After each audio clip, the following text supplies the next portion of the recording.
Ujya wibaza impamvu abagore bakunda kugira infection zo mu myanya ndangagitsina zidakira. Ese ni ukubera iki bakunda kugira nyine izo infection zo mu myanya ndangagitsina? Muri kiganiro cyacu tugiye kureba hamwe icyaba gitera izo infection zo mu myanya ndangagitsina. Turibuze kureba hamwe ese ni gute wayirinda, ese uramutse wazirwaye wazivuza gute. Ubundi infection zo mu myanya ndangagitsina ni uburwayi ukunda kugirwa n'abagore, yaba batwite yaba n'abadatwite. Akenshi ubuza bwatewe n'udukoko twitwa amabacteri. Ubwo bukoko bukaba ari ubukoko buto cyane butagaragara n'amaso yacu butera izo infection. Bumwe muri bwo harimo nk'ubutera indwara yitwa bacteria vaginosis, iterwa cyane cyane nuko ubundi mu myanya ndangagitsina y'umugore hubwayo habamo utundi dukoko. Iyo utwo dukoko dupfuye rero hatuma hazamo utundi dushyashya. Ko dushyashya twaba twamutera nyine izo infection zo mu myanya ndangagitsina. Hari n'akandi gakoko ko katari mu bwoko bwa bacteria kitwa candida, nako gashobora gutera izo infection zo mu myanya ndangagitsina.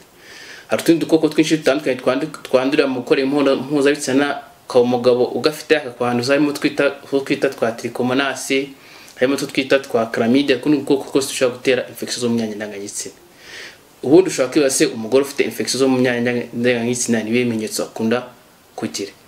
Abagore benshi cyane bafite infection zo mu myanya ndangagitsina bakunda kugira ibimenyetso by'uko usanga bafite amasoro mu myanya ndangagitsina asa nabi kandi anuka. Ubundi ubusanzwe imyanya ndangagitsina igira amasohoro adasa nabi kandi atanuka kandi aba ari makeya.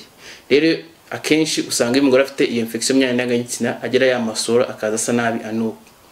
Bini bimenyetso bakunda kugira harimo kugira uburyaryate mu myanya ndangagitsina, aho usanga abagore bishimashima cyane cyane mu myanya ndangagitsina yabo harimo uburyaryate, rimwe na rimwe hakaba hatukura kubera kwishimagura ahantu.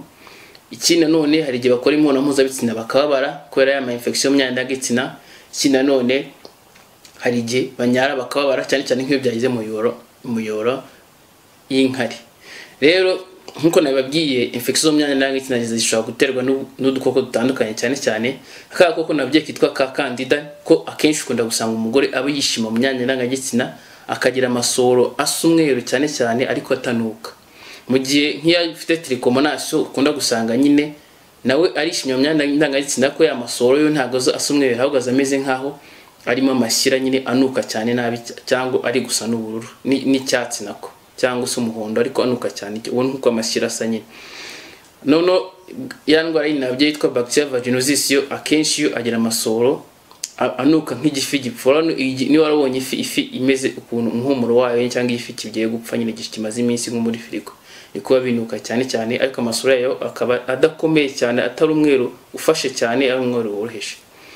Ushobora kwibaza se ni izihe ngaruka zikunda kugirwa n'abagore cyane cyane nk'abatwite bafite za infection zo mu myanya ndangagitsina.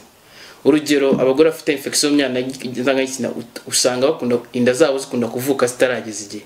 Ubundi turabizi ko umugore yakwiye kubyara byiburageje ku byumweru 40 cyangwa se hagati y'ibyo 32 n'ibyumweru 40.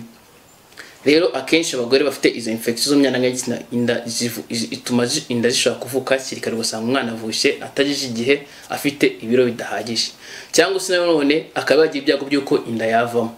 Za infection izo myanya ndangagitsina zishobora kuzamuka zikagenda zikangiza hahantu umwana abari zikangiza nyine aho hantu umwana abari umwana nyine inda ikaba yavamo ikintu cyane. Urumva ko ari ibintu bigira ingaruka nyinshi cyane.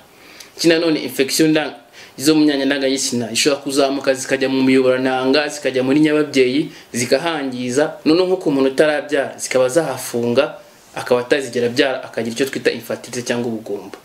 Rero urumva ko ingaruka za infection mu myanya ndangagitsina ni ingaruka mbi cyane, ishobora gutera ubugumba, ishobora gutuma inda yawe ivamo itarageza igihe, ivuka itarageza igihe, cyangwa se ikavamo n'umwana atarirema neza. Ushaka kibaza se ni gute ufite izo infection zo mu ndangagitsina wazivuze.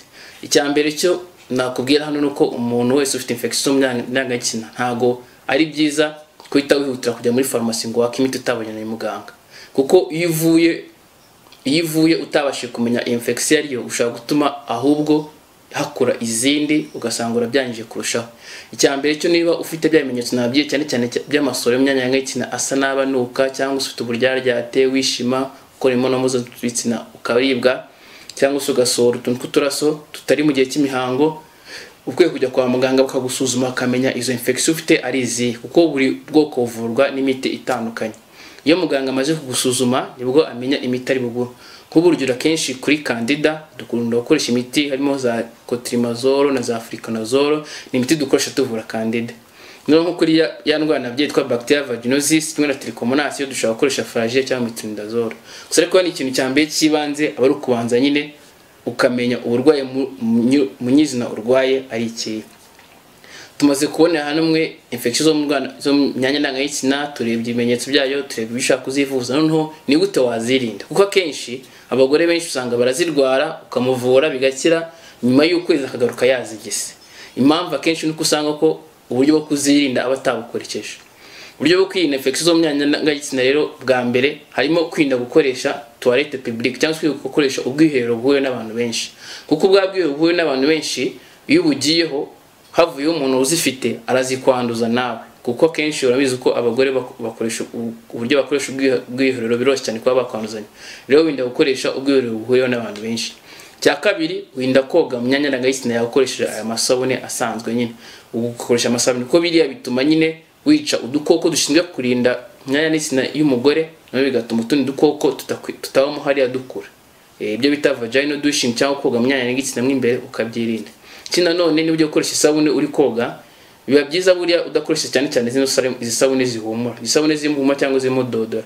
Isabune zihumura akenshi ziba zifite imiti irimo yica nyine twa dukoko tudatera indwara tuba mu myanya ndangagitsina two ntacyo itwica, kandi twa dukoko dufasha mu kurinda kuba hatakura utundi dukoko dutera indwara aho ngaho. Kina none ukirinda gukora imibonano mpuzabitsina n'abagabo batandukanye, kuko akenshi utu dukoko usanga abagabo batugenda nabo tutabatera ibibazo nk'ibyo dutera abagore. Rero bikaba ngombwa ko niba umugabo wawe cyangwa ajya mu bandi bagore benshi cyangwa niba ujya mu bagabo benshi batandukanye, nubwo batukuvura ejo muri ukongera ukabisubiramo urongera ukaturwara. Icya mbere rero ni ukubanza kwirinda, burya kwirinda biruta kwivuza. Niyo mpamvu ikintu cya mbere ukeneye gukora ari ukubanza kwirinda. Kwirinda cya mbere nk'uko nabisobanuye harimo kureka gukoresha amatoilette publique, zino toilette cyangwa ubwiherero buhuye n'abantu benshi cyane, ugakoresha ubwiherero bw'iwawe mu rugo sibyo, cyangwa wowe n'ahantu ujye gukoresha ubwiherero wa toilette publique cyangwa buhuye n'abantu benshi, ukagerageza nyine ukareba ko ufite isuku imbere yuko nyine ubukoresha. Kina none ukarinda koza mu myanya ndangagitsina gushyiramo amazi n'ibisabune sibyo, ugakoresha n'amasabune adahumura cyane, kandi ukirinda gukora imibonano mpuzabitsina n'abagabo benshi cyane batandukanye. Muri rusange nibyo ngibyo twatuvuze kuri utwo dukoko cyangwa se infection zo mu myanya ndangagitsina zifata abagore, usanga kenshi babigira bikagenda bigaruka kuba ko nyine barivuje ariko ntibirinze. Mu gusoza nagira nkubwire ngo ukore like, una subscribing ku isano yacu ku ya Youheal, usharing na video ku bandi bantu babashe kumenya buno bumenyi, naho utaha mwari kumwe na muganga ufite Majari State.